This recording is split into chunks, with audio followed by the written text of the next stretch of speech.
છેલ્લે અટકાયું હતું ત્યાંથી આગળ વધારીએ.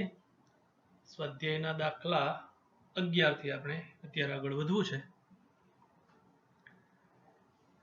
રકમમાં તમે જોઈ શકો છો ડોપલર અસર રિલેટેડ દાખલો છે.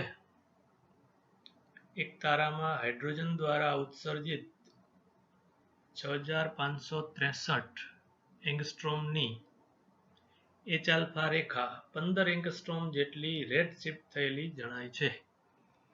મિત્રો આ વાત તમને હજી બરાબર પાક્કી નહીં મગજમાં બેસે. H આલ્ફા એટલે હાઇડ્રોજન પરમાણુમાં આપણે આવું ભણશું અને પછી જે પાઠ મારે ભણાવવો છે એમાં જ આવશે મિત્રો. જે તે પરમાણુમાં ઇલેક્ટ્રોન એક કક્ષામાંથી બીજી કક્ષામાં સંક્રાંતિ કરે, આપણે જેવું તેવું જોયું હતું. જો એ વધુ ઉર્જાવાળી કક્ષામાંથી ઓછી ઉર્જાવાળી કક્ષામાં સંક્રાંતિ કરે તો ઉર્જાનું ઉત્સર્જન કરે. આ ઉર્જા જે વિકિરણ સ્વરૂપે છે એ વિકિરણની આ તરંગ લંબાઈ છે. હવે તારામાંથી અહીં સુધી પહોંચે, તારો એટલે તારામાંથી તું એમ નહીં, સ્ટાર, ત્યારે એ 15 એંગસ્ટ્રોમ જેટલી રેડ શિફ્ટ થયેલ જણાય છે. તમને ખ્યાલ છે હવે રેડ શિફ્ટ થવું એટલે ઉત્સર્જિત તરંગ લંબાઈ 6563 એંગસ્ટ્રોમ, એને રેડ શિફ્ટ અનુભવવી એટલે રકમમાં આપ્યા મુજબ 15 એંગસ્ટ્રોમ જેટલો એમાં વધારો થાય છે. રેડ શિફ્ટ છે એટલે વધારો, બ્લુ શિફ્ટ હોત તો ઘટાડો. ખબર છે તમને, થિયરીમાં આપણે આ વાત જોઈ છે બરાબર. તો આ રેડ શિફ્ટ તરફ ખસે છે એમ બોલાય. એટલે તરંગ લંબાઈમાં થતો ફેરફાર 15 એંગસ્ટ્રોમ જેટલો છે. તો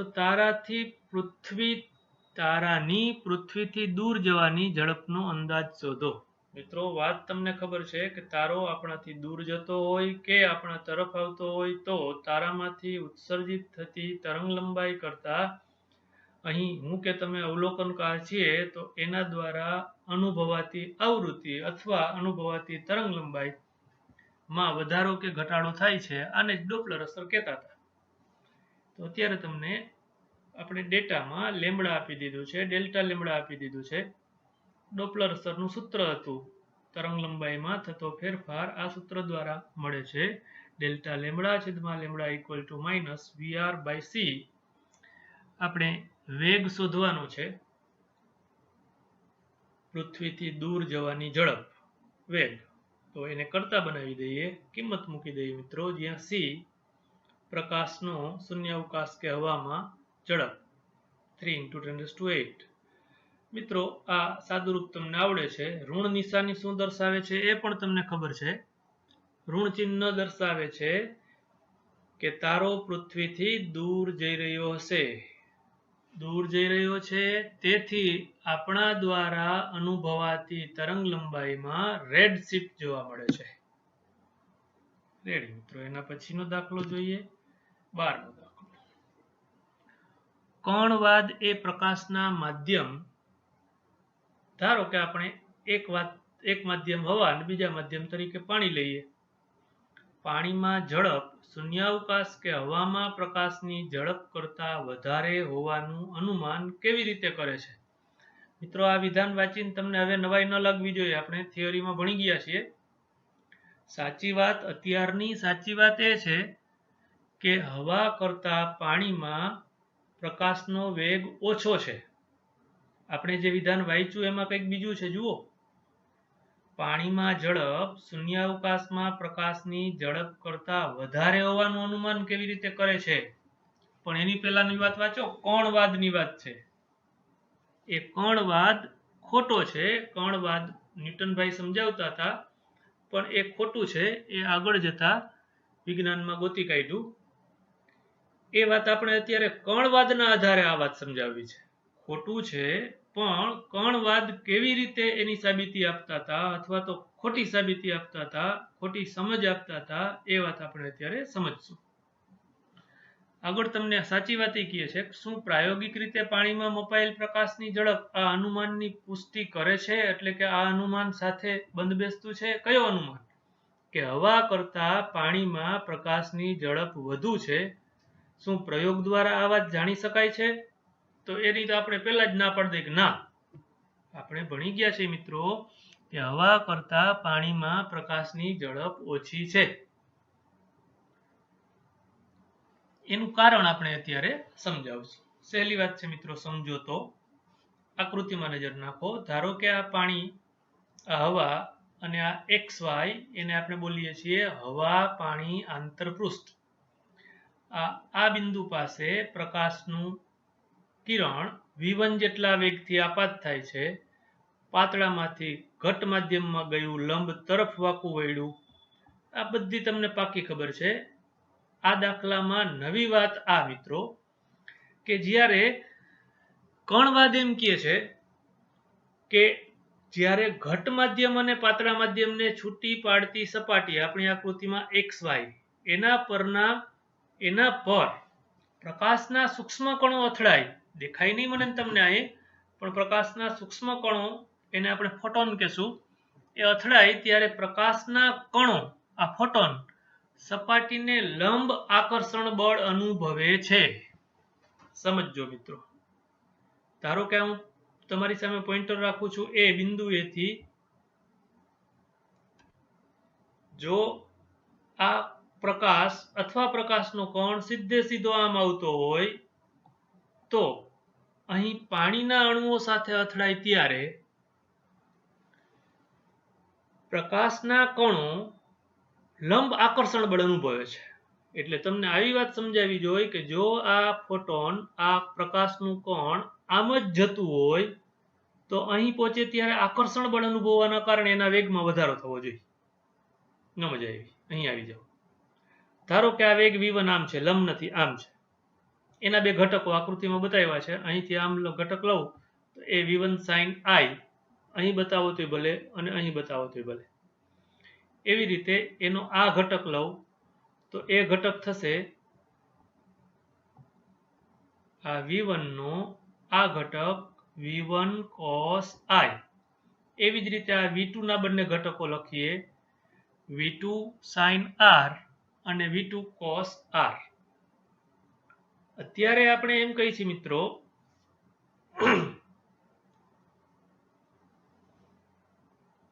કે આમ જ્યારે આ ગતિ કરતો હોય ત્યારે એના આ શિરોલંબ ઘટકમાં આકર્ષણ બળ લાગે છે, એટલે આ ઘટકમાં ફેરફાર થાય છે.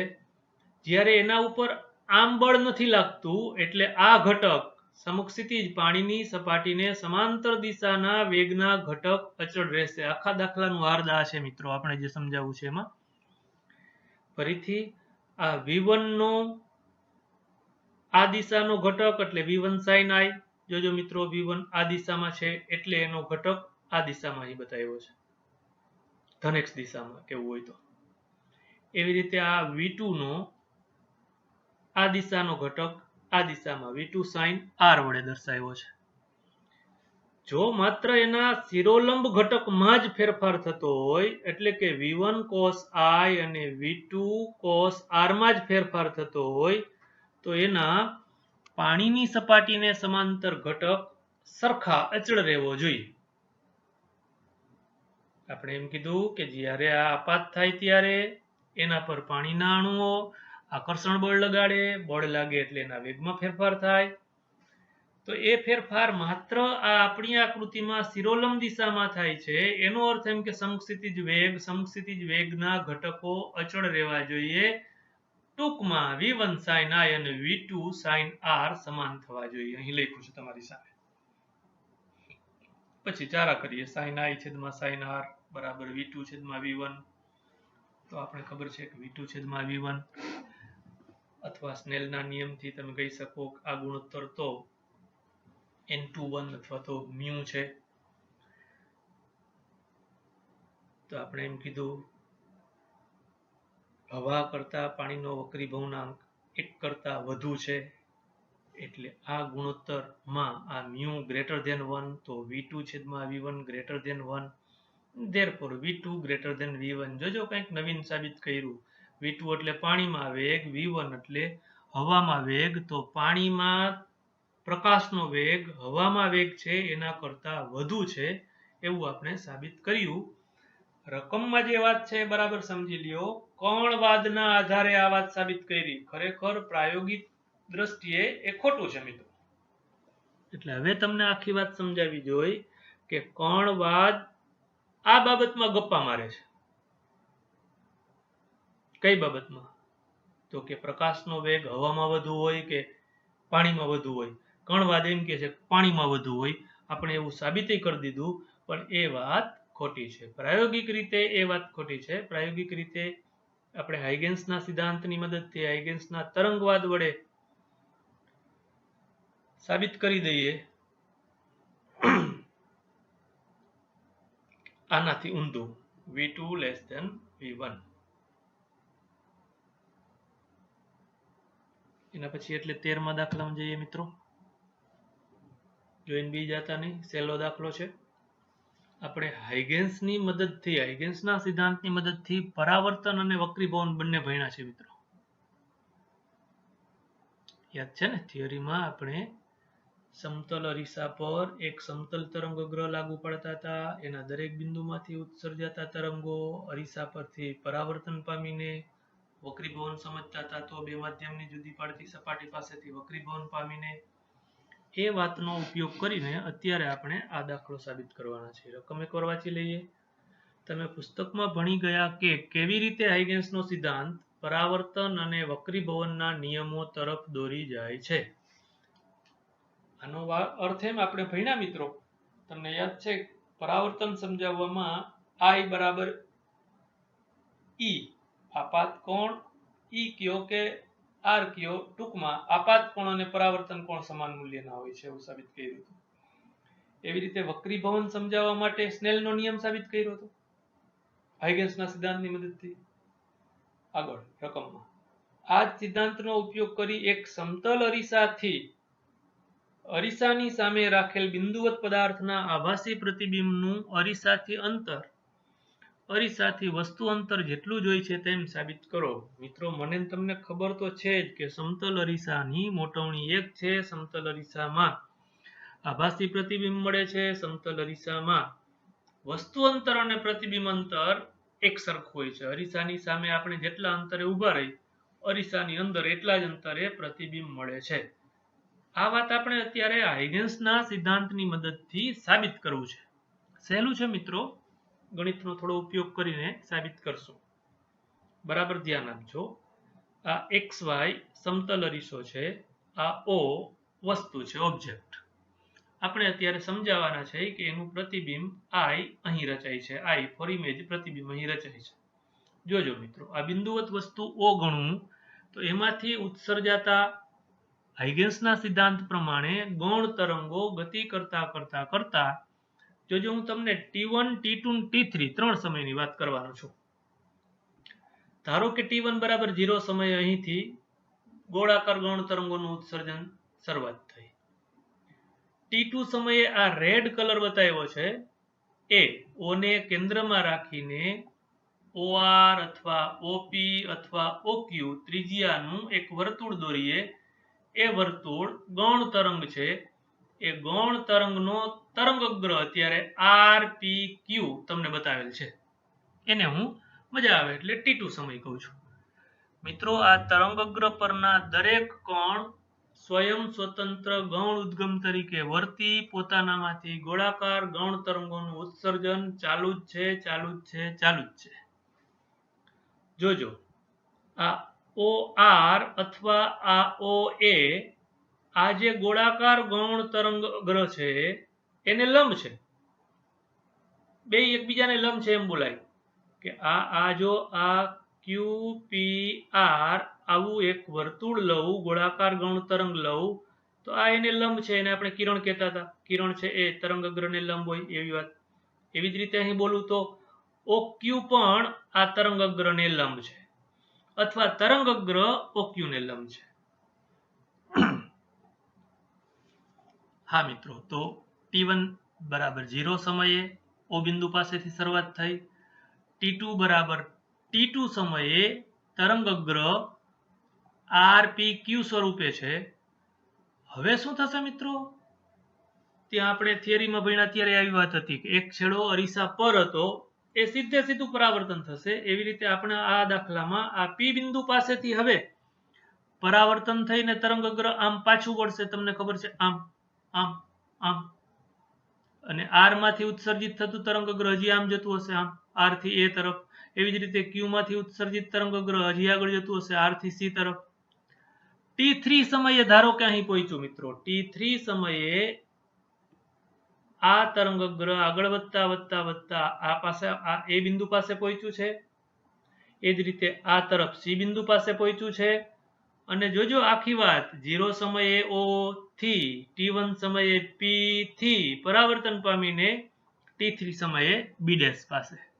મિત્રો હવે હું ફરીથી ત્રીજી વખત બોલું છું. T1 સમયે O બિંદુ પાસે, T2 સમયે તરંગગ્ર બન્યું R P Q, બરાબર જોતા જજો. T3 સમયે હાઇગન્સના સિદ્ધાંત પ્રમાણે જ મિત્રો વિસ્તરણ આપણે સમજી રહ્યા છીએ. એટલે T3 સમયે A B' C સ્થિતિ થશે. જોજો એ બિંદુ પાસે હું OA આપાત કિરણ કહું તો AD પરાવર્તિત કિરણ કહેવાય. નવી વાત છે, સમજવા જેવું છે. આ AD એ આ ABC નો સ્પર્શક છે એમ કેવું હોય તો કહેવાય. અને આ AO અથવા OA આ યલો કલર થી દોરેલ છે તરંગગ્ર AB' C એનો સ્પર્શક છે.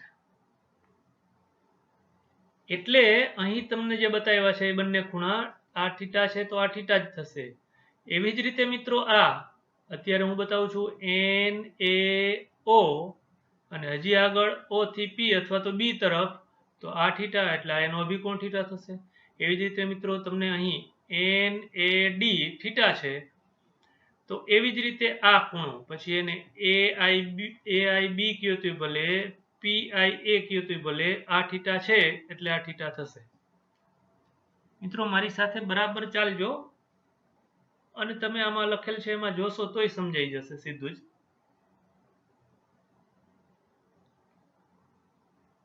હવે બે ત્રિકોણની વાત કરવી છે મિત્રો. ત્યાં આપણે કર્યું હતું એવું જ, બે ત્રિકોણ એકરૂપ ત્રિકોણ બતાવીને બાખુબા પૂર્વધારણા પ્રમાણે એકરૂપ ત્રિકોણ થાય એટલે પછી એના ત્રણેય ખૂણા ત્રણેય બાજુ સરખી થાય, આપણું કામ થઈ જશે. આકૃતિમાં જોજો કયા બે ત્રિકોણની વાત કરું છું. ત્રિકોણ ABO,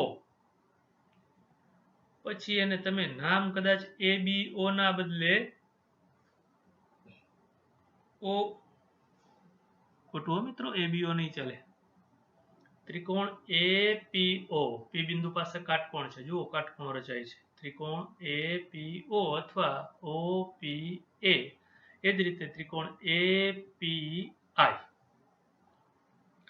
આની વાત કરવી છે મારે. જોજો બે ત્રિકોણ નજર નાખો આકૃતિમાં APO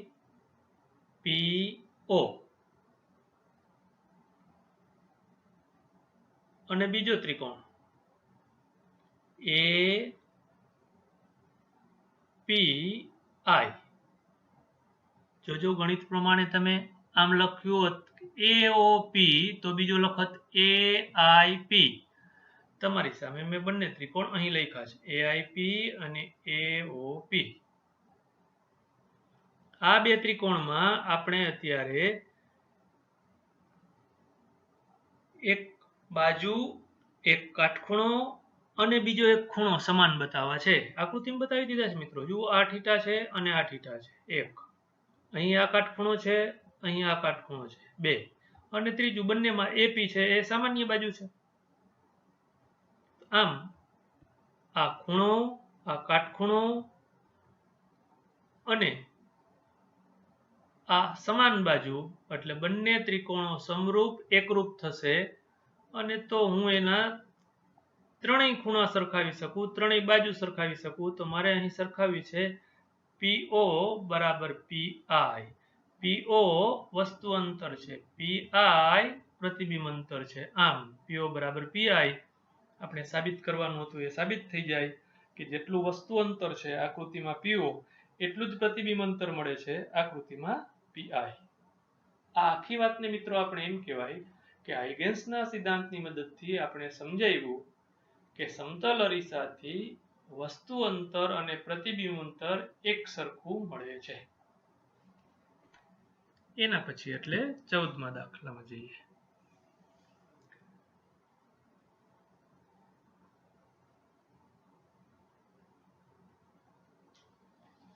જોજો મિત્રો, ઝીણી ઝીણી વાતો છે, જાણવા જેવી છે, નોંધતા જજો.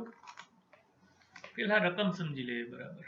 ઝડપથી વાંચી જાય તો રકમમાં શું કહે છે એ જ ખબર નથી પડતી.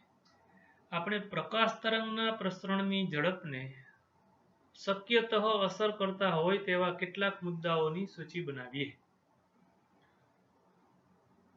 મુદ્દાઓ: ઉદ્ગમનો પ્રકાર,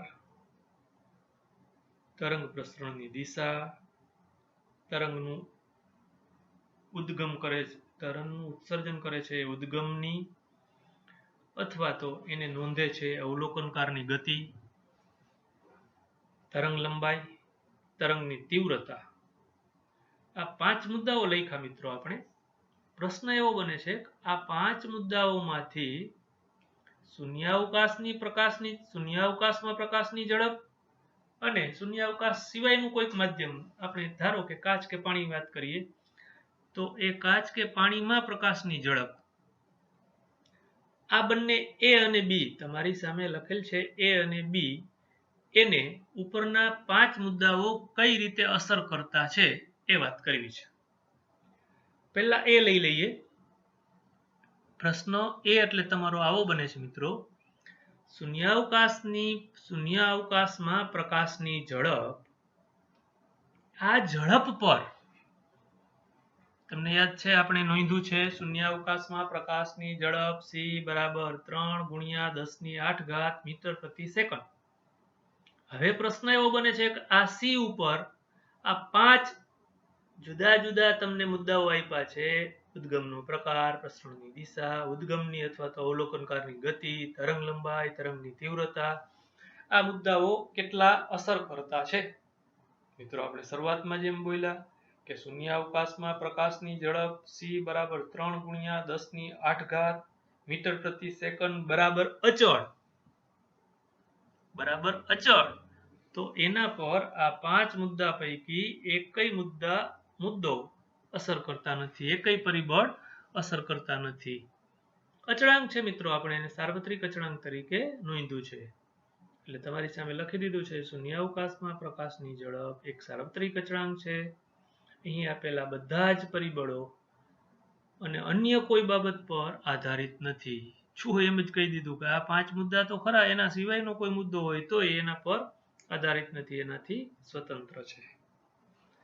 હા મિત્રો, એટલે હવે તમને બીજો પ્રશ્ન સમજાય કે બીજો પ્રશ્ન શું છે?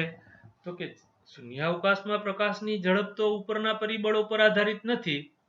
જે તે માધ્યમમાં, ધારો કે કાચ અથવા પાણીમાં પ્રકાશની ઝડપ, આ ઉપરના 5 પરિબળોની અસર શું થાય છે એ ચકાસવાનું છે, એ કહેવાનું છે.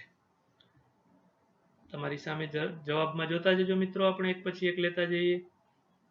બી એટલે જે તે માધ્યમમાં પ્રકાશની ઝડપનો આધાર, આ એકડો લખ્યો છે એટલે રકમમાંથી ઉદ્ગમનો પ્રકાર. તમારો પ્રશ્ન આમ બને છે: હવા કે પાણીમાં પ્રકાશની ઝડપ ઉદ્ગમના પ્રકાર પર આધાર રાખે કે નહીં રાખે, તો કઈ રીતે આધાર રાખે? આવો પ્રશ્ન છે. જવાબ: ઉદ્ગમના પ્રકાર પર આધારિત નથી.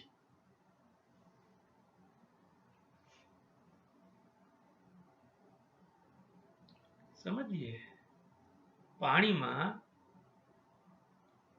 સૂર્યમાંથી આવતા પ્રકાશના તરંગો ગતિ કરતા હોય તો એની ઝડપ, પાણીની અંદર એક લેમ્પ સળગાવીએ એટલે ઉદ્ગમનો પ્રકાર બદલાયો. પહેલા ઉદ્ગમ તરીકે સૂર્ય લીધો, હવે એક લેમ્પ લીધો, હવે બીજો એક લેમ્પ લઈએ તો આ ઉદ્ગમ બદલાવીએ તો પાણીની અંદર જે વેગ છે મિત્રો, એ વેગ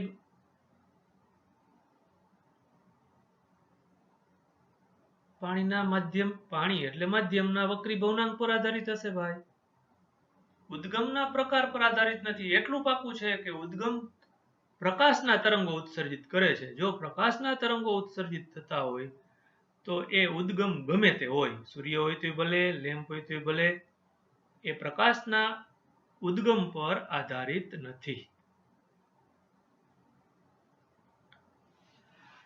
જાણ માટે એનું કારણ આમ સમજાવે છે કે માધ્યમમાં પ્રકાશના તરંગની ઝડપ એ માધ્યમમાં પ્રસરણ પામતા માધ્યમના ગુણધર્મો પર આધારિત છે. યાદ કરો, આપણે નોંધતા હતા મિત્રો, તરંગ લંબાઈ એ માધ્યમનો ગુણધર્મ છે.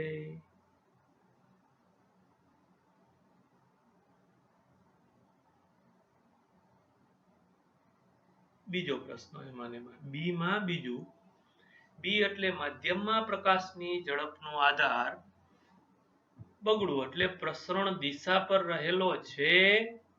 આ નવો શબ્દ આવે છે, જોજો મિત્રો. જ્યારે માધ્યમ સમદિગ્ધર્મી હોય ત્યારે પ્રકાશની ઝડપ પ્રસરણ દિશા પર આધારિત નથી, એટલે કે પ્રસરણ દિશાથી સ્વતંત્ર છે. તો શબ્દ સમજવો પડે આપણે. સમદિગ્ધર્મી કટકા કરી નાખીએ સમજાઈ જાય. સમ એટલે સરખા, દિગ એટલે દિશા, ધર્મી એટલે ગુણધર્મ. દરેક દિશામાં ગુણધર્મ એક સરખા હોય તો એવા માધ્યમને સમદિગ્ધર્મી કહેશું આપણે. એના માટે શબ્દ વાપરીએ છીએ સમાંગ અને સમદિગ્ધર્મી માધ્યમ. ધારો કે અહીં આપણા રૂમમાં હવાની ઘનતા બધે એક સરખી છે, હવા એક સરખી રીતે વહેંચાયેલી છે, તો એને સમાંગ અને સમદિગ્ધર્મી માધ્યમ કહેવાય. આપણા આ ઓરડામાં જો લેમ્પ પ્રકાશિત કરીએ, પ્રકાશ ઉદ્ગમ તરીકે લેમ્પ લઈ અને લેમ્પને ઓન કરીએ તો એમાં પ્રકાશ દરેક દિશામાં એક સરખી ઝડપથી ગતિ કરશે. આ સમાંગ માધ્યમ કહેવાય મિત્રો. હવે તમે આ વાત વિચારવા માટે જરા એમ કરો, પાણીની સપાટી ઉપર આપણે એક લેમ્પ રાખીએ. પાણીની સપાટી હવા અને પાણીને જુદી પાડે એ સપાટી પર એક લેમ્પ રાખીએ અને પ્રકાશિત કરીએ તો એમાં સમજાય એવી વાત છે મિત્રો કે હવામાં જે પ્રકાશ ગતિ કરશે એ વેગ અને માધ્યમમાં ગતિ કરશે એ વેગ જુદો જુદો હશે. એક્ઝેક્ટ તમારા પ્રશ્નમાં જઈએ તો પાણીની સપાટીથી થોડો ઉપર લેમ્પ રાખીએ તો લેમ્પમાંથી નીકળતા પ્રકાશના કિરણો, જે કિરણો પાણીની સપાટી પર આપાત થાય છે, લંબ રૂપે આપાત થાય એના સિવાયના કિરણો લઈએ તો અહીંયા વાંકા પડશે, દિશા બદલાશે. પણ જુઓ અહીંયા આપણે શું કીધું, માધ્યમ તરીકે શું લીધું, હવા પછી પાણી, માધ્યમ બદલાણું. એટલે જો એક જ માધ્યમમાં વાત કરતા હોય કે જે માધ્યમ સમાંગ હોય તો એમાં તરંગ પ્રસરણની દિશા બદલાશે નહીં. પ્રસરણ દિશા જવાબદાર નથી, પ્રસરણ દિશા પર આધારિત નથી. ક્યારે? સમાંગ અને સમદિગ્ધર્મી માધ્યમ હોય તો. ત્રીજી વાત લીધી મિત્રો. ત્રીજો મુદ્દો છે ઉદ્ગમની અથવા તો અવલોકનકારની ગતિ.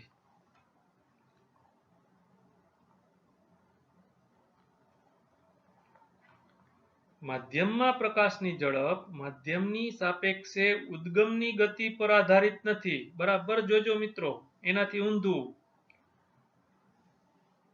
તેમાંના અવલોકનકારની ઝડપ પર આધારિત છે, ઉદ્ગમની ગતિ પર આધારિત નથી. પણ જે તે માધ્યમમાં અવલોકનકાર છે એ અવલોકનકારની ઝડપ પર આધાર રાખે છે. આના પછીના દાખલામાં આ મુદ્દો આપણે નોંધશું. ત્યાં આપણે ધ્વનિ અને પ્રકાશ બેયની સરખામણી કરવાના છે. જોજો, ડોપલર અસર જેવી વાત ગણી શકાય, કહી શકાય. ચોથો મુદ્દો મિત્રો તમને પૂછે છે કે માધ્યમમાં પ્રકાશની ઝડપનો આધાર ચોથો એટલે તરંગ લંબાઈ પર રહેલો છે. હા, ખબર છે આપણે, વેગ v = f લેમ્બડા. હવે તરંગ ઉત્સર્જિત થઈ ગયા પછી એની આવૃત્તિ તો બદલાવાની નથી. એટલે જો તરંગ લંબાઈ વધુ તો વેગ v = f લેમ્બડા, એમાં f અચળ તો v ચલે છે લેમ્બડા. એટલે મોટી તરંગ લંબાઈ તો વેગ વધુ, નાની તરંગ લંબાઈ તો વેગ ઓછો.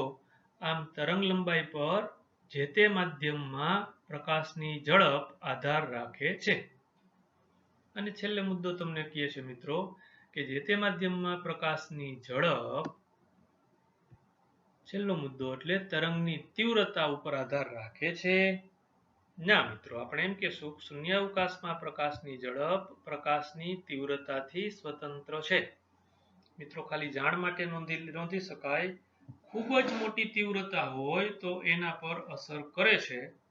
આપણે આમ જ જવાબ આપશું આપણી કક્ષાએ તો ચાલશે, પણ ખૂબ મોટી તીવ્રતાને બાદ કરતા માધ્યમમાં પ્રકાશની ઝડપ તીવ્રતા પર આધારિત નથી. પરફેક્ટ જવાબ એમ આપવો જોઈએ. એના પછી એટલે 15મો દાખલો લઈએ મિત્રો. પછીનો 15મો દાખલો જોઈએ મિત્રો. ધ્વનિ તરંગો માટે બે પરિસ્થિતિ આવી આપી છે. એકમાં ઉદ્ગમ સ્થિર છે અને અવલોકનકાર ગતિમાં છે. બીજી પરિસ્થિતિમાં એનાથી ઊંધું, ઉદ્ગમ ગતિમાં છે અને અવલોકનકાર સ્થિર છે. સામાન્ય રીતે નવીન લાગતું નથી મિત્રો. આપણે એમ થાય કે બે વચ્ચેના સાપેક્ષ ગતિ તો એક સરખી જ થવાની ને, સાપેક્ષ વેગ તો સરખો જ હોવાનો, ખાલી વિરુદ્ધ દિશાની વાત બનશે. પણ મિત્રો જોજો જરા, માધ્યમથી અને તરંગો કયા પ્રકારના છે એનાથી ફેર પડશે. આપણો પ્રશ્ન છે કે પેલા ધ્વનિ તરંગો માટે આ બે પરિસ્થિતિઓ માટે આવૃત્તિના ફેરફારનું સૂત્ર થોડુંક જુદું પડે છે, પરંતુ શૂન્યાવકાશમાં પ્રકાશ તરંગો માટે આ બંને પરિસ્થિતિઓમાં ડોપલર અસર માટેના સૂત્રો એક સમાન જ માલુમ પડે છે. આવું શા માટે તે સમજાવો. અહીં સુધીની વાત સમજીએ મિત્રો, પ્રશ્નને સમજીએ તો પ્રશ્ન એવો છે કે પહેલા આ બે સ્થિતિમાં ધ્વનિ તરંગો માટેની આપણે ડોપલર અસરની વાતો કરીએ, અને પછી શૂન્યાવકાશમાં આ બે પરિસ્થિતિમાં પ્રકાશના તરંગો માટે ડોપલર અસરની વાતો કરીએ, અને પછી ત્રીજી વાત આવે છે પ્રકાશ શૂન્યાવકાશના બદલે જે તે માધ્યમમાં ગતિ કરતો હોય ત્યારે આ સૂત્રો સમાન હશે કે અલગ હશે. એ આ ત્રણ વાત આપણે કરવાની છે મિત્રો. પહેલી વાત, ધ્વનિ તરંગોના પ્રસરણ માટે માધ્યમની જરૂર છે. આપણે ભણ્યા છે મિત્રો, શૂન્યાવકાશમાં ધ્વનિ તરંગો ગતિ કરી શકતા નથી, પ્રસરણ પામી શકતા નથી, એટલે કે ધ્વનિ તરંગોને યાંત્રિક તરંગો છે. આ ધ્વનિ તરંગોનું પ્રસરણ સ્થિતિસ્થાપક માધ્યમમાં જ થઈ શકે છે. એટલે આપણે બે સ્થિતિ આપી છે, સ્થિર ઉદ્ગમ અને અવલોકનકાર ગતિમાં, અને બીજું અવલોકનકાર સ્થિર હોય અને ઉદ્ગમ ગતિમાં હોય. આ બે સ્થિતિમાં ધ્વનિની આવૃત્તિમાં થતો ફેરફાર શોધવા માટેનું ડોપલર સૂત્ર થોડુંક જુદું પડશે, કારણ બંને કિસ્સાઓમાં થતી સાપેક્ષ ગતિ જુદી જુદી છે. એક વાત એટલે આપણે એક વાત કઈ જોઈ તો કે ધ્વનિ તરંગોના પ્રસરણ માટે માધ્યમની જરૂર હોવાથી આ બંને કિસ્સા માટે ડોપલર સૂત્ર જુદું જુદું છે. એનું કારણ સાપેક્ષ ગતિ જુદી પડે છે એટલે. બીજી વાત, પ્રકાશના તરંગો બિનયાંત્રિક તરંગ છે. મને તમને ખબર છે પ્રકાશના તરંગો શૂન્યાવકાશમાં માધ્યમની ગેરહાજરીમાં માધ્યમની જરૂર વગર પ્રસરી શકે છે, બિનયાંત્રિક તરંગ છે. આ પ્રકાશ તરંગો શૂન્યાવકાશમાં પ્રસરે છે ત્યારે પ્રકાશ ઉદ્ગમ અને અવલોકનકાર વચ્ચેની સાપેક્ષ ગતિ, આપણે જે બે કિસ્સા આપ્યા છે, બે સ્થિતિ આપી છે, બંને સંજોગોમાં એક સરખી જ થઈ જશે. અવલોકનકાર ગતિમાં હોય તોય ભલે અને ઉદ્ગમ ગતિમાં હોય તોય ભલે, આ બંને કિસ્સામાં એક સરખું થઈ જશે. એટલે ડોપલર સૂત્ર બંને વખતે એક સરખું થઈ જશે. એટલે તરંગ લંબાઈ કે આવૃત્તિનો ફેરફાર એક સરખો મળશે બંને કિસ્સા માટે. મિત્રો જોજો, 3 કટકા કરીએ છીએ. પહેલો કટકો, ધ્વનિ તરંગોનો શૂન્યાવકાશમાં ગતિની ચર્ચા કરવાનો પ્રશ્ન જ નથી, ગતિ કરી શકતા જ નથી. એટલે ધ્વનિ તરંગો માધ્યમમાં ગતિ કરે ત્યારે ડોપલર સૂત્રો બદલાઈ જાય છે. બીજી વાત, પ્રકાશના તરંગો શૂન્યાવકાશમાં ગતિ કરે ત્યારે બંને કિસ્સામાં ડોપલર સૂત્ર એક સરખું જ મળશે. અને મિત્રો ત્રીજી વાત છે, પ્રકાશના તરંગો માધ્યમમાં પ્રસરે ત્યારે ઉપરોક્ત સાપેક્ષ ગતિ, આપણે જે બંનેની વાત છે, ઉદ્ગમ સ્થિર અને અવલોકનકાર ગતિમાં, બીજું ઉદ્ગમ ગતિમાં અને અવલોકનકાર સ્થિર, આ બંને સ્થિતિમાં સાપેક્ષ ગતિ જુદી પડે છે અને તેથી ડોપલરનું સૂત્ર જુદું પડશે. મિત્રો ગોટાળો કરતા નહીં, 3 કિસ્સાને બરાબર પહેલા સમજો કે કયા 3 કિસ્સા છે. 1, ધ્વનિ તરંગો જે તે માધ્યમમાં ગતિ કરતા હોય ત્યારે ડોપલર સૂત્ર બદલાઈ જાય છે. 2, પ્રકાશના તરંગો શૂન્યાવકાશમાં ગતિ કરતા હોય તો ડોપલર સૂત્રો બદલાતા નથી. અને 3, પ્રકાશના તરંગો શૂન્યાવકાશ સિવાયના જે તે માધ્યમમાં ગતિ કરતા હોય તો ડોપલર સૂત્રો બદલાય છે. ટૂંકમાં આ 3 વાત તમારે યાદ રાખવી જોઈએ. નેક્સ્ટ 16મો દાખલો જોઈએ મિત્રો. સહેલો દાખલો છે. 600 નેનોમીટર તરંગ લંબાઈ ધરાવતા પ્રકાશની મદદથી કરેલ 2 સ્લિટ પ્રયોગમાં દૂર રાખેલા પડદા પર મળેલ સલાકાની કોણીય પહોળાઈ 0.1 એંગસ્ટ્રોમ છે.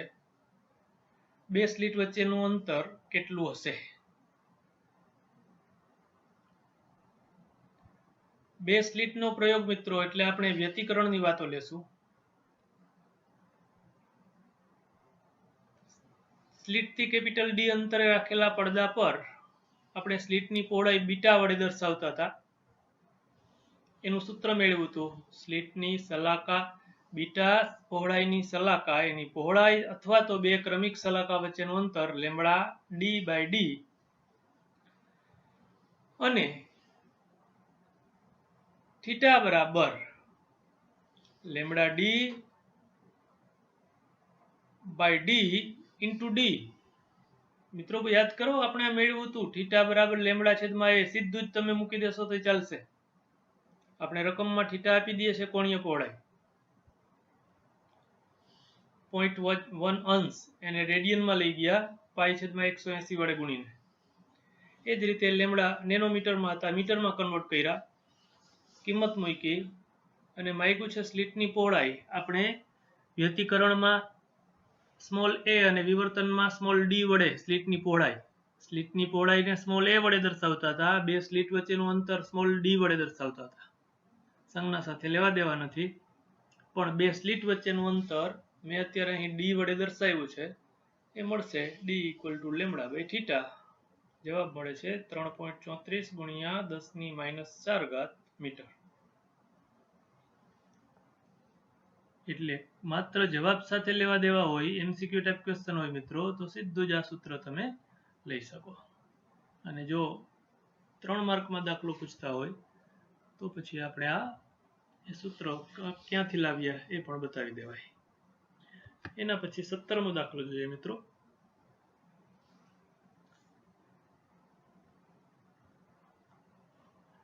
આપણે એક પછી એક 5 વિભાગ લઈએ. એક સ્લિટથી થતા વિવર્તન પ્રયોગમાં સ્લિટની પહોળાઈ મૂળ પહોળાઈ કરતાં બમણી કરવામાં આવે છે. આ કેવી રીતે મધ્યસ્થ વિવર્તન પટ્ટાની જાડાઈ અને તીવ્રતાને અસર કરશે? શુદ્ધ ગુજરાતીમાં એને સમજીએ તો આપણે સ્લિટની પહોળાઈમાં ફેરફાર કરીએ તો એની અસર વિવર્તનમાં મધ્યસ્થ અધિકતમની પહોળાઈ અને એની તીવ્રતાને શું અસર કરશે? વધશે, ઘટશે, અચળ રહેશે? એવી રીતે આપણે જવાબ આપવાનો છે. તો ખબર છે મિત્રો, આપણે વિવર્તનમાં મધ્યસ્થ અધિકતમની પહોળાઈ 2 લેમ્બડા ડી બાય ડી, સીધો જ સંબંધ દેખાય છે. કેપિટલ ડી ના સમપ્રમાણમાં, લેમ્બડાના સમપ્રમાણમાં અને સ્મોલ ડી ના વ્યસ્ત પ્રમાણમાં. આપણી રકમમાં કહીએ છે સ્લિટની પહોળાઈ બમણી કરવામાં આવે છે. એટલે આપણા આ સૂત્રમાં ડી ની જગ્યાએ 2d મૂકીએ તો સીધી જ વાત છે. વિવર્તનની પહોળાઈ સ્મોલ ડી ની જગ્યાએ 2d મૂકીએ એટલે વિવર્તનની પહોળાઈ અડધી થઈ જશે. એક વાત. બીજું, એ મધ્યસ્થ અધિકતમની તીવ્રતામાં શું ફેરફાર થશે એવો પ્રશ્ન છે. મિત્રો સ્લિટ અડધી કરી દેશું તો એમાંથી પસાર થતો પ્રકાશ અડધો થઈ જશે. એની કંપ વિસ્તાર તમને રકમમાં અડધા નહીં પહોળાઈ બમણી કરવાનું કીધું છે મિત્રો. આપણે ડી ની જગ્યાએ 2D લખ્યું, બરાબર. બીજો પ્રશ્ન, તીવ્રતાનો ફેરફાર. તો સ્લિટની પહોળાઈ બમણી કરશું તો એમાંથી પસાર થતો પ્રકાશ બમણો થશે. એને એમ સમજાય કંપ વિસ્તાર બમણો થશે. અને પછી આપણે ખબર છે તીવ્રતા એ પ્રોપોર્શનલ ટુ a સ્ક્વેર કંપ વિસ્તારના વર્ગના સમપ્રમાણમાં છે. અહીં તમારી સામે સંબંધ લખી દીધો છે મિત્રો, તમને યાદ પણ છે. તીવ્રતા કંપ વિસ્તારના વર્ગના સમપ્રમાણમાં છે. સ્લિટની પહોળાઈ બમણી કરીએ તો કંપ વિસ્તાર બમણો થાય તો તીવ્રતા 4 ગણી થશે. એક સંબંધ નોંધી લેવા જેવો છે મિત્રો. એક સ્લિટ થી થતા એકરંગી પ્રકાશના વિવર્તનમાં, આપણે જે ભણ્યા એ વિવર્તનમાં, પડદા પરના કોઈ પણ બિંદુએ જે તીવ્રતા મળે છે એ તીવ્રતા સ્લિટની પહોળાઈના વર્ગના સમપ્રમાણમાં. જો આપણે કંપ વિસ્તારમાંથી સીધી વહી ગયા સ્લિટની પહોળાઈ ઉપર, પહોળાઈના વર્ગના સમપ્રમાણમાં. આવું થયું ને ભાઈ, કે કંપ વિસ્તાર સ્લિટની પહોળાઈ બમણી થઈ તો કંપ વિસ્તાર બમણો થયો. એટલે હવે એમ જ કહી શકાય તીવ્રતા કંપ વિસ્તારના વર્ગના સમપ્રમાણમાં. તો એવી જ રીતે સ્લિટની પહોળાઈના વર્ગના સમપ્રમાણમાં. બીજો બી પ્રશ્ન તમને પૂછ્યો છે, બે સ્લિટથી કરાતા પ્રયોગમાં કેવી રીતે દરેક સ્લિટથી મળતું વિવર્તન એ વ્યતિકરણ ભાત સાથે સંબંધ ધરાવે છે. મિત્રો આપણે થિયરીમાં આ મુદ્દો વ્યતિકરણ વિવર્તનની સામ્યતા અને તફાવત સમજાવવામાં બરાબર સમજાવ્યું તો તમને યાદ છે ઉદાહરણ 5 એના પરથી હતો. મિત્રો હું આ વાત કરી રહ્યો છું તમને અત્યારે.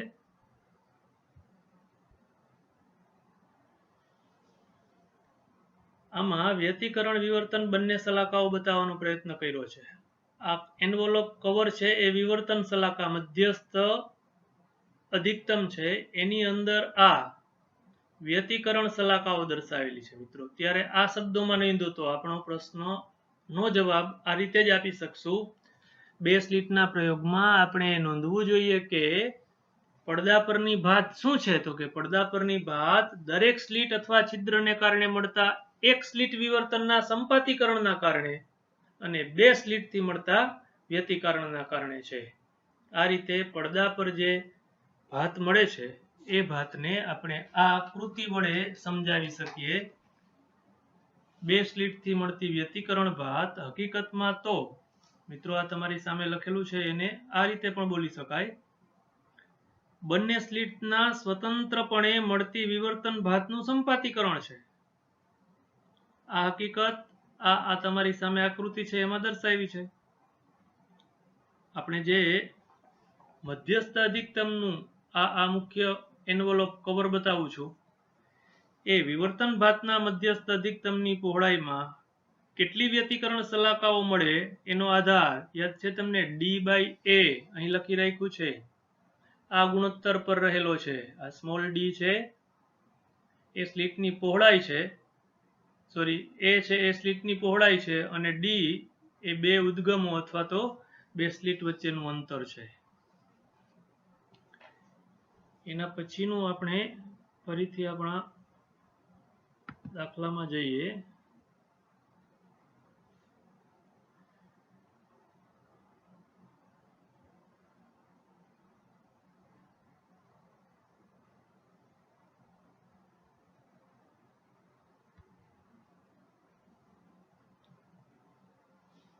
હા મિત્રો આપણો આગળનો પ્રશ્ન આગળ તપાવીએ.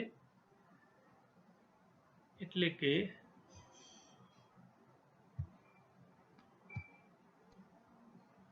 સી ત્રીજું વિધાન, ત્રીજો પ્રશ્ન, દૂરના ઉદ્ગમમાંથી આવતા પ્રકાશના પથમાં જ્યારે નાનું વર્તુળાકાર અડચણ મૂકવામાં આવે ત્યારે અડચણના પડછાયાના કેન્દ્ર ભાગ પાસે એક તેજસ્વી ટપકું જોવા મળે છે.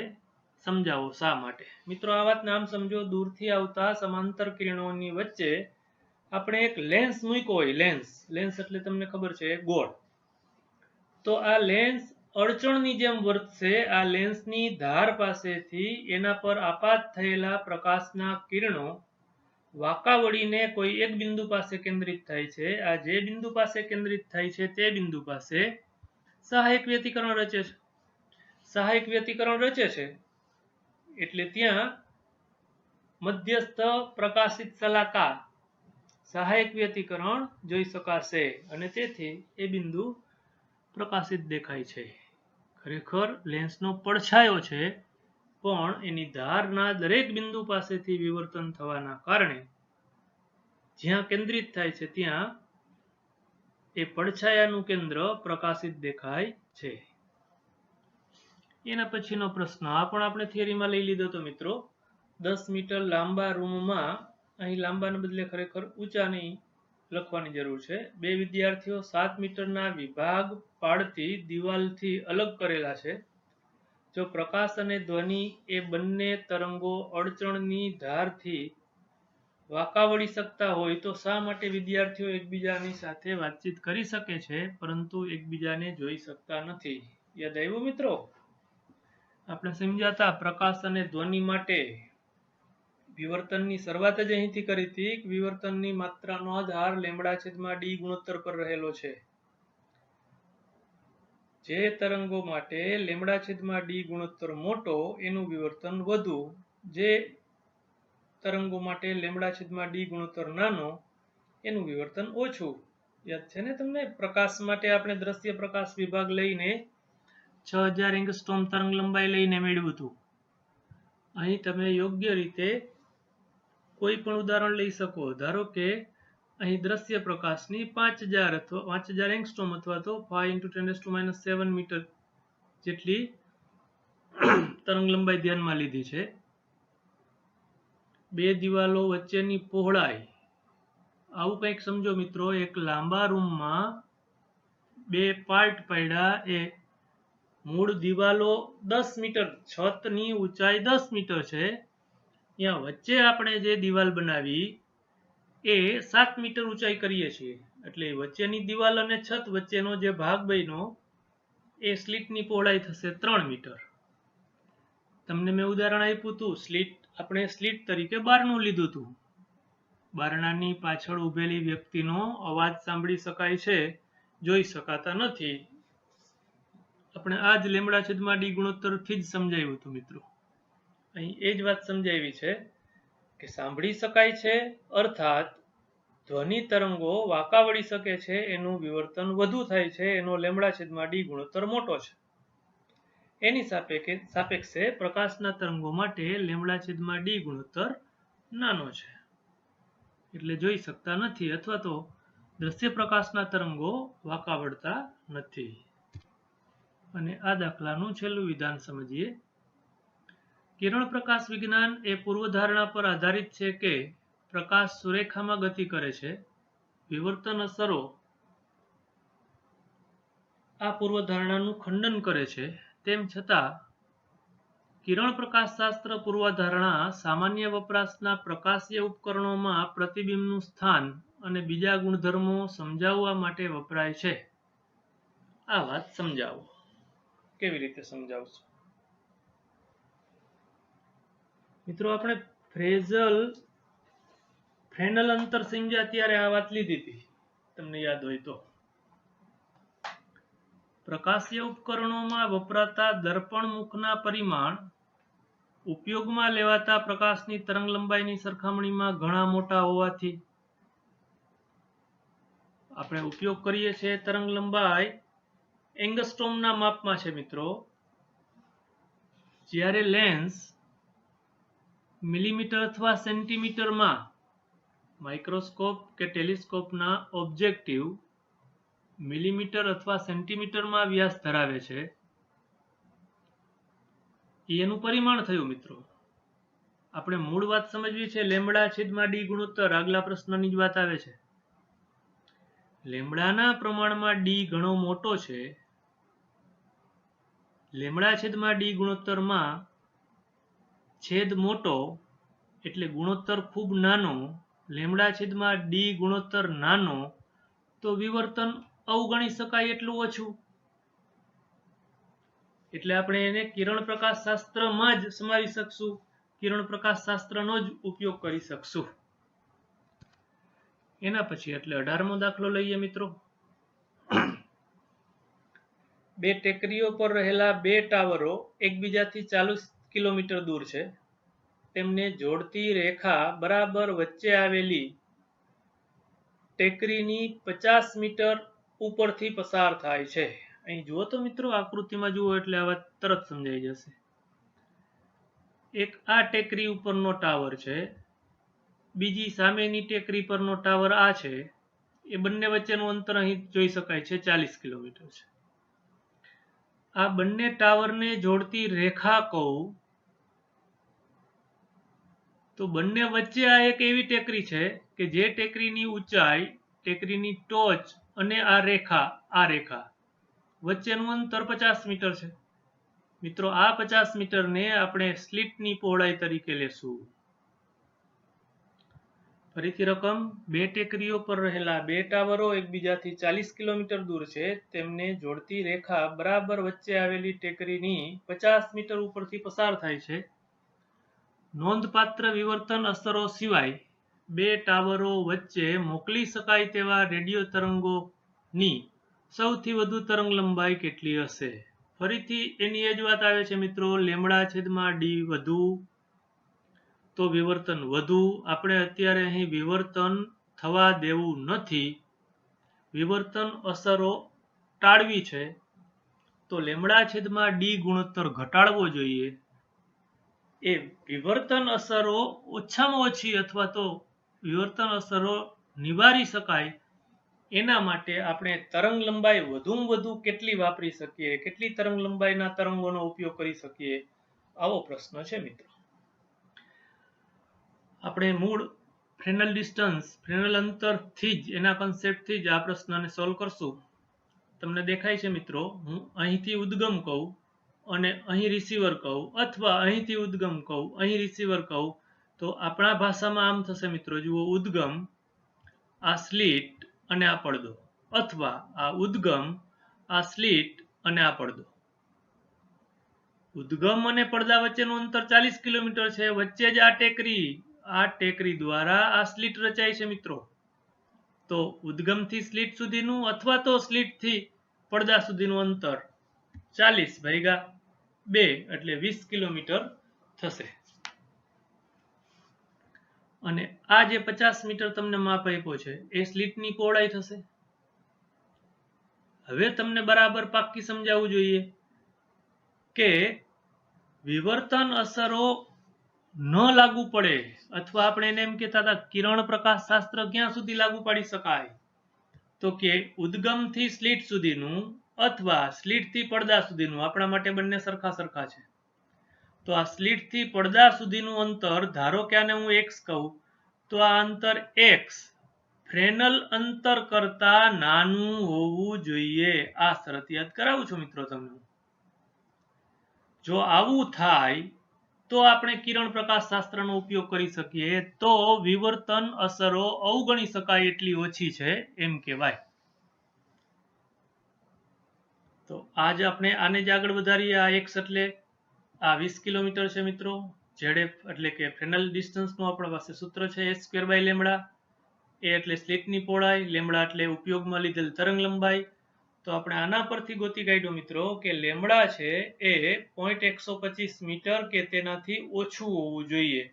એનો અર્થ તમે તરત જ સમજી જશો કે વધુમાં વધુ તરંગ લંબાઈ આટલા મીટર એટલે કે 12.5 સેન્ટીમીટર જેટલી વધુમાં વધુ તરંગ લંબાઈ લેવી જોઈએ. જો એનાથી વધુ તરંગ લંબાઈ લેશો તો વિવર્તન વધશે, ફ્રેનલ અંતરથી અંતર વધી જશે. એના પછી એટલે 19મો દાખલો મિત્રો. 500 નેનોમીટર તરંગ લંબાઈ ધરાવતું સમાંતર પ્રકાશ કિરણ પુંજ એક સાંકડી સ્લીટ પર પડે છે અને પરિણામી વિવર્તન ભાત 1 મીટર દૂર રાખેલા પડદા પર જોવામાં આવે છે. એવું જોવા મળે છે કે પ્રથમ ન્યૂનતમ પડદાના કેન્દ્રથી 2.5 મિલીમીટર અંતરે આવેલ છે. સ્લીટની પહોળાઈ શોધો. મિત્રો, અત્યારે સમજવા માટે મેં તમારી સામે આકૃતિ મૂકી છે, બાકી આ આકૃતિ તમને હવામાં જ દેખાવી જોઈએ.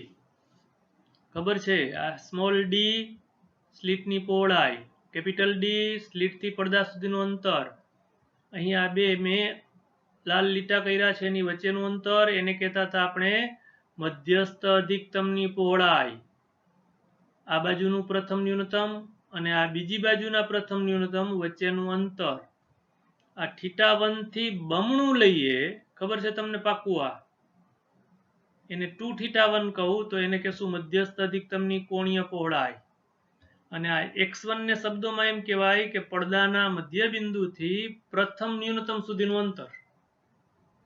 જોજો મિત્રો, હવે રકમમાં નજર નાખીએ, ડેટા તૈયાર કરીએ. 500 નેનોમીટર તરંગ લંબાઈ, લેમ્બડા બરાબર 500 નેનોમીટર, મીટરમાં નોંધીએ. આ પ્રકાશ કિરણ પુંજ એક સાંકડી સ્લિટ પર પડે છે અને પરિણામી વિવર્તન ભાત 1 મીટર દૂર રાખેલા પડદા, સ્લિટથી પડદા સુધીનું અંતર કેપિટલ ડી બરાબર 1 મીટર. એવું જોવા મળે છે કે પ્રથમ ન્યૂનતમ પડદાના કેન્દ્રથી, આ આકૃતિમાં તમને જે x1 બતાવ્યું છે મિત્રો, એ x1 આપ્યું છે 2.5 મિલીમીટર. આ બિંદુ પાસે પ્રથમ ક્રમનું ન્યૂનતમ રચાય છે એ વાત નોંધવા માટે આપણે n બરાબર 1 પહેલા ક્રમનું અને ન્યૂનતમ, ભૂલ ન થાય એટલે કૌંસમાં લખી રાખીએ ન્યૂનતમ, એ 2.5 મિલીમીટર મીટર કરી નોંધ્યા છે એટલા અંતરે છે. પતી ગયું મિત્રો. મેં રકમ વાંચી ત્યાં સુધી તમારા મનમાં દાખલો ગણાઈ ગયો હશે. એનમાં ક્રમના ન્યૂનતમ માટેની શરત આપણે પી બિંદુ કહેતા હતા. પડદા પરના કોઈ પી બિંદુ પાસે પહેલું, બીજું, ત્રીજું, ચોથું, પાંચમું એનમાં ક્રમની ન્યૂનતમ રચાય તો તે બિંદુનું અંતર મધ્યસ્થ શલાકાથી અથવા પડદાના મધ્ય બિંદુથી પહેલું, બીજું, ત્રીજું જે તે ન્યૂનતમનું અંતર xn = n lambda d by d યાદ છે. અને તો આપણે પહેલા ન્યૂનતમ સુધીનું જોઈ છે એટલે x1 = lambda d by small d, ગોટાળો કરતા નહીં, શોધવાનું છે. સ્લિટની પહોળાઈ સ્મોલ d ને કરતા બનાવી દઈએ, lambda d by x1, lambda capital D અને x1 સ્પષ્ટ આપ્યા છે. જવાબ મળશે 0.2 મિલીમીટર. આગળ વધીએ મિત્રો. 20મો દાખલો. દાખલામાં તમને બે વાતો આપી જ પૂછી છે, A અને B એમ કરીને. પહેલા પ્રશ્નની વાત કરીએ. જ્યારે પ્રમાણમાં નીચી ઊંચાઈએ ઉડતું હવાઈ જહાજ માથા પરથી પસાર થાય છે ત્યારે આપણે ઘણી વખત ટીવી પડદા પરના ચિત્રમાં ધ્રુજારી થતી નોંધીએ છીએ. આની શક્ય સમજૂતી આપો. મિત્રો, પ્રમાણમાં ખૂબ નીચી ઊંચાઈએ જો હવાઈ જહાજ, વિમાન ઉડતું હશે તો ટીવી સિગ્નલ તરંગો એનું પરાવર્તન કરે છે, એની સાથે અથડાઈને પાછા વળે છે. એક મૂળ તરંગો તો આવતા જ હતા, એની સાથે સાથે આ પરાવર્તિત થઈને એ તરંગો એની સાથે સંપાત થાય છે. એની અસર ચિત્રમાં ધ્રુજારી સ્વરૂપે જોવા મળે છે મિત્રો. ખરેખર સીધા જે સિગ્નલ, જે તરંગો આવતા હતા તે અને પરાવર્તિત થઈને આવ્યા, વિમાન સાથે અથડાઈને પરાવર્તિત પામ્યા, એ સીધા સિગ્નલ અને પરાવર્તિત સિગ્નલ વચ્ચે વ્યતિકરણ થાય છે. એ વ્યતિકરણની અસર પડદા પર ચિત્રમાં ધ્રુજારી સ્વરૂપે જોઈ શકાય છે. બીજી વાત મિત્રો, જોજો, જાણવા જેવું છે.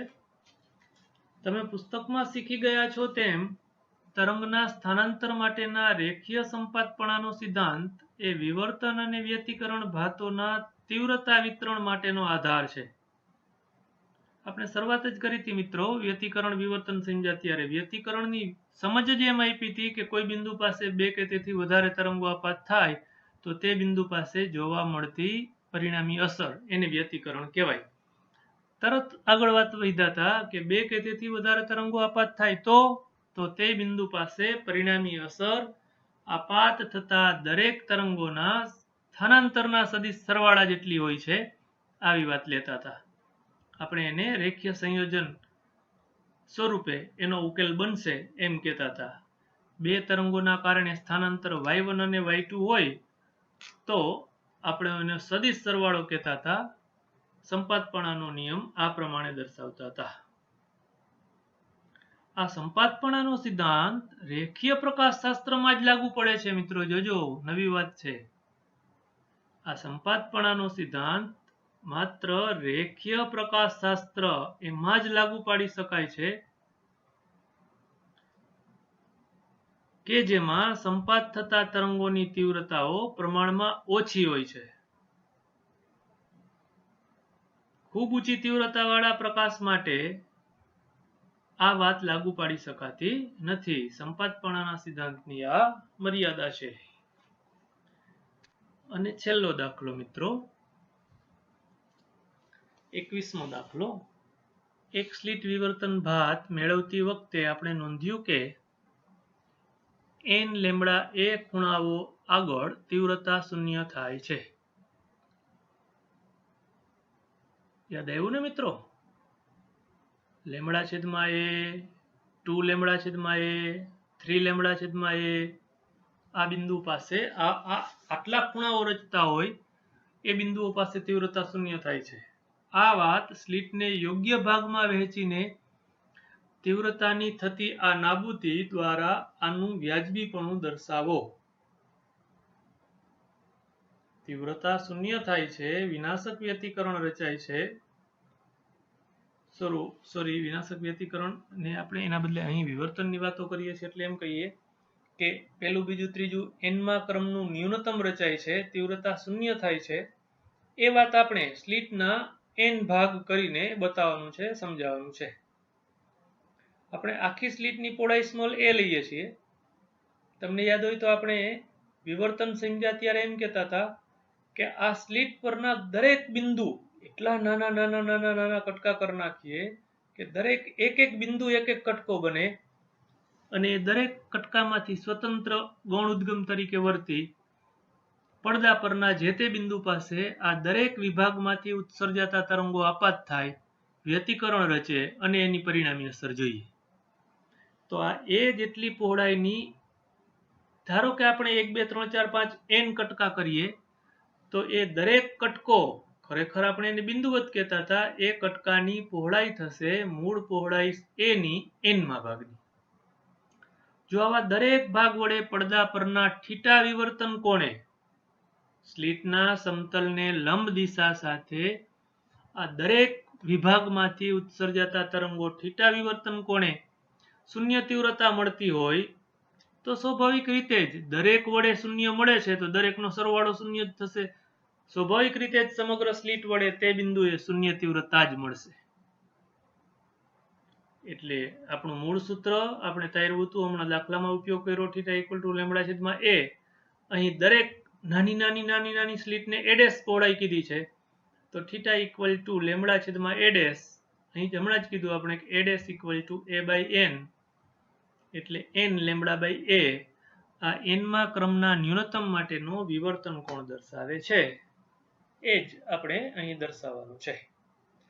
સારું મિત્રો, આ રીતે આપણે ટેક્સનું કામ પૂરું કર્યું. ઓપ્ટિક્સ બંને પાઠ બરાબર પૂરા થયા. હવે એમાં કાંઈ તકલીફ હોય તો મને ફોન કરીને પણ તમે પૂછી શકશો. બાકી બરાબર અભ્યાસ કરજો મિત્રો. બાકી રૂબરૂ મળશું ત્યારે વધુ ડિટેલમાં નીટ માટે કે જે ચર્ચા કરવાની છે એ આગળ વધશે.